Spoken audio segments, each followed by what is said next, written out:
আসসালামু আলাইকুম। যে যেখানে আছেন সবাই আমার সালাম নেবেন। কয়েকদিন যাবৎ দেখতেছি অনেক দুর্ঘটনা ঘটতেছে। গতকালকে একটা বাস অ্যাক্সিডেন্ট হয়েছে ঢাকা থেকে সিলেট যাওয়ার পথে।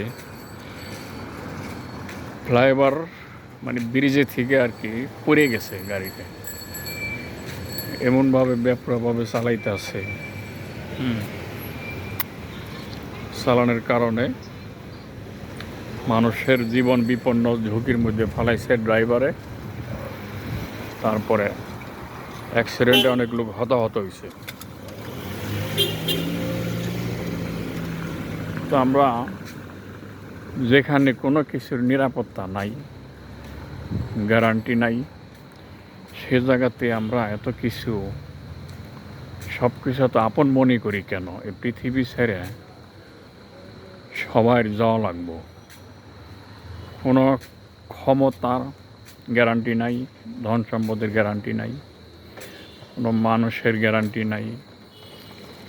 সব কিছু ধ্বংসশীল, মরণশীল। তারপরে আমরা নিজের অহংকার, নিজের ক্ষমতাটা অনেক বড় মনে করি। তো আল্লাহ পাক এই চিন্তা থেকে আমাদেরকে বের হয়ে আসার জন্য তৌফিক দান করেন। আমিন। ভালো থাকবেন, সুস্থ থাকবেন। আল্লাহ হাফিজ।